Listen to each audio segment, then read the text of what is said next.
This is one, I'll be honest, I did not know much about this a while back, and now I've been fascinated by this, so I'll try to explain it. This is about the Maori people in New Zealand, which I don't know much about that history, the long history there.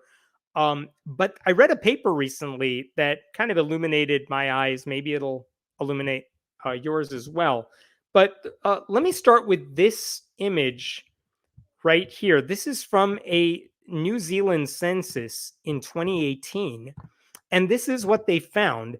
This involves the religious affiliations for Maori people in New Zealand from the 2018 census. And you could see there the top column, the top row rather, is no religion. More than 50% of the Maori people say they have no religious affiliation. And like Catholicism there is second place, and by a lot, under 10% of Maori are Catholic. And I think I read that maybe you should take that with a grain of salt because I think I read up to 30% of Maori were missed by the census. But even if they're missing a bunch of people, you could tell what the trend is. A lot of people, a lot of members of the Maori are not religious. And by the way, that number, 53.5%, that's a leap from 36.5%, which is what it was in 2006. So in the past, like 12 years or more than that now, like 17 years, they jumped from like a third of the Maori being non-religious to more than half of them being non-religious.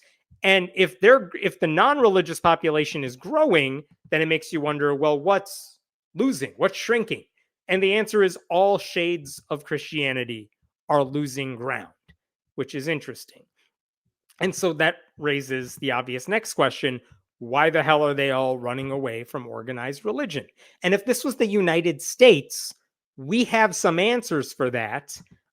Here's one example. I think I shared this in another live stream, but this is a recent survey from PRRI. And it basically asked people who are non-religious, why are you non-religious? Why did you leave your organized religion, the organized religion of your childhood? And you can give multiple answers, but look at the green lines at the bottom of each pair. Those are the more recent ones. And it says, look at the reasons they give for why they left religion.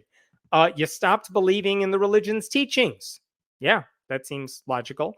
The religion's negative religious teachings about gay or lesbian people. Yeah, a lot of people didn't like that. Your family was never religious growing up. Yeah, maybe you were culturally Catholic, but you didn't really believe this stuff. It was bad for your mental health. That's a new addition to the list. Clergy sexual abuse scandals, sure.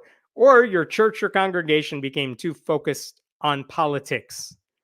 And here's the thing about all those answers. Those are answers, and again, people can give more than one answer, but like some of those things are not going to change anytime soon. We are still going to hear a lot of stories about clergy sexual abuse. You are definitely going to hear a lot about churches that become basically arms of the Republican Party as the election moves forward. You're definitely going to see more about mental health. As we have more second, third generation atheists, you're going to hear about our family was never religious growing up. All of that's very interesting. And definitely the anti-LGBTQ bigotry is not going to go away anytime soon. So here's the reason I show you that graph. That's what's happening in the United States. But what is happening in New Zealand? Is it the same? Is it different?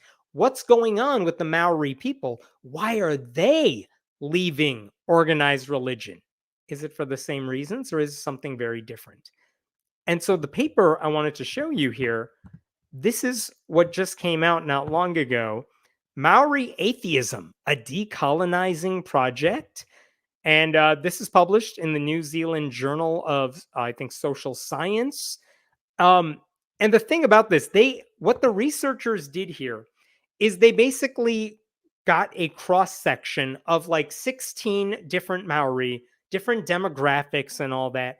And they sat and they talked with them for research purposes to get their thoughts on why they don't believe in God. And this is what this write-up is all about.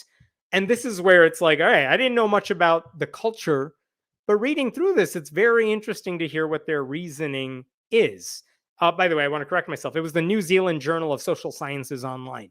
And what they found, these researchers, is that Maori have very different reasons, very dark reasons for walking away from religion. Um, so, in a lot of cases, their subjects said religion is kind of embedded in the Maori culture. That means walking away from religion could be interpreted as walking away from your Maori identity. And by the way, that's something I've heard from Black people. I have heard that from Asian Americans as well. Like, you might be an atheist or you might have doubts about your religious faith, but also you're kind of hesitant about saying that out loud because you don't want to offend your parents or your grandparents because uh, you're being an immigrant, being a person of color, that's a part of your identity. You don't want to turn your back on that.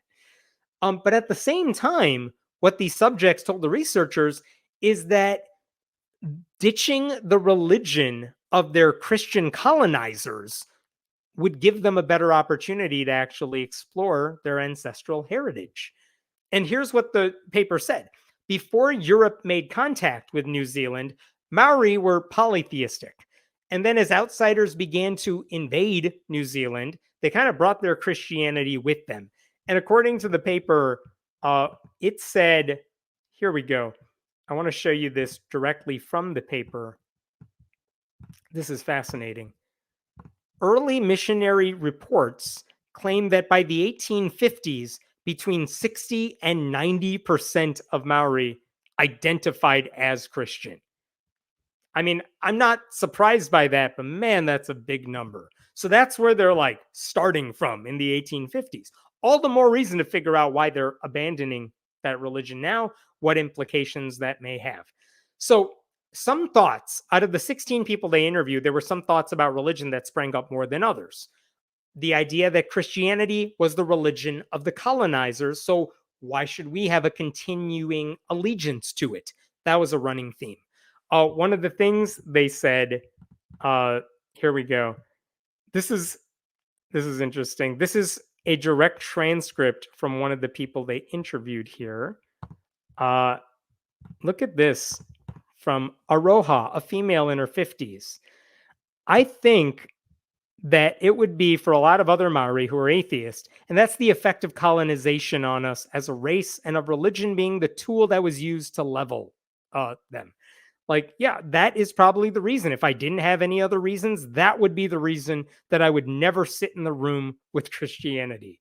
Like, why do you want to hang on to the religion of your people's oppressors? Yeah. The researcher said, in reference to the Christian missions in New Zealand, assimilation projects, and the systematic oppression of the Maori people, that had a lot to do with it. One person said it was a tool of decimation. Christianity was seen as a foreign religion, so it wasn't as welcoming. It wasn't native to who they were. Yeah, they brought up religious hypocrisy, faith-based bigotry. They brought up the patriarchal nature of Christianity. They also mentioned just having religious doubts. But one thing they really called out was how Christianity's claim to exclusivity, which is not unique to Christianity, it usually involved demeaning their culture. Because Christians viewed indigenous beliefs not just as wrong, but as evil, as satanic.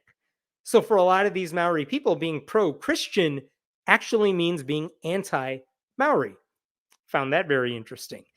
They also said they wanted to reject Christianity on its own terms.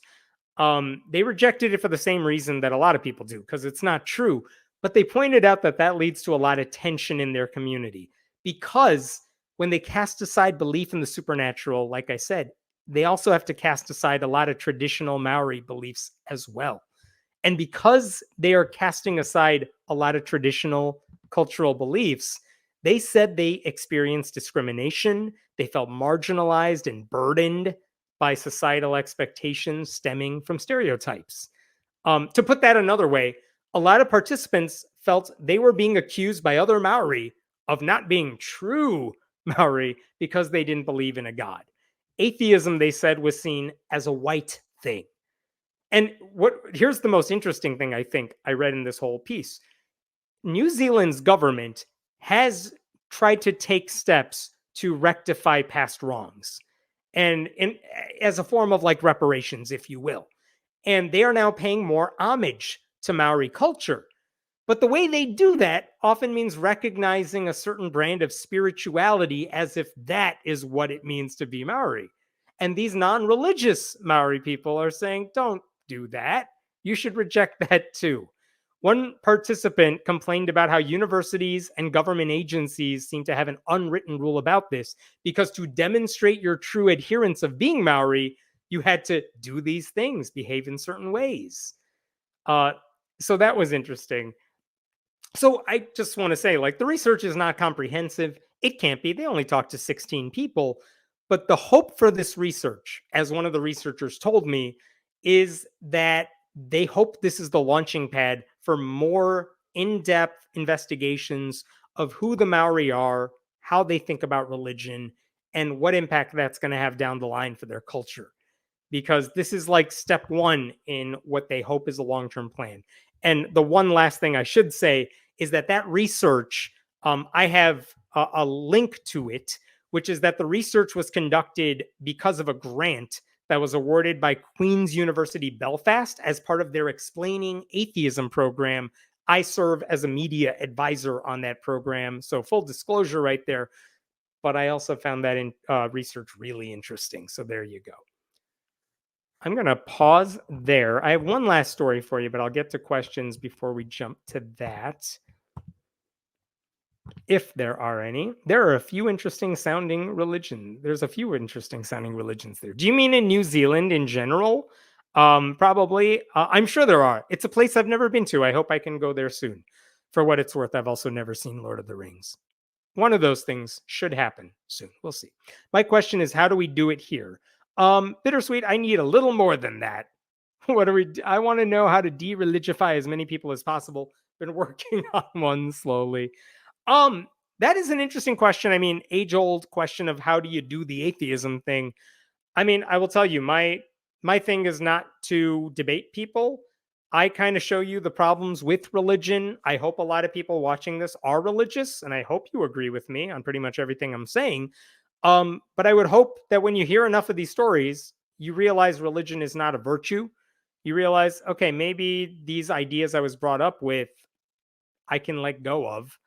But other people like doing debates and pointing out contradictions and pointing out the alternative explanations for things you always had religious explanations for. There's no one way to do it.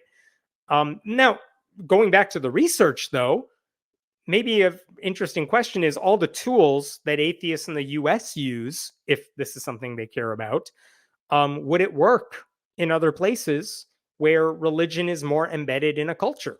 Maybe not. Maybe pointing out religious contradictions, just no one cares. It's possible. I don't know. Wouldn't one reason be too busy on my phone? Is that the reason for why people are ditching religion? Probably. I mean, I've said this in talks before. I think the most powerful tool that convinced people to abandon organized religion is probably Google. I think that did more to get people away from religion than anything else, followed by the internet and having access to having the ability to ask questions without asking your priest or the nun at Sunday school. You could just be like, I don't think this is real. Anyone else feel this way? And you could find answers about that.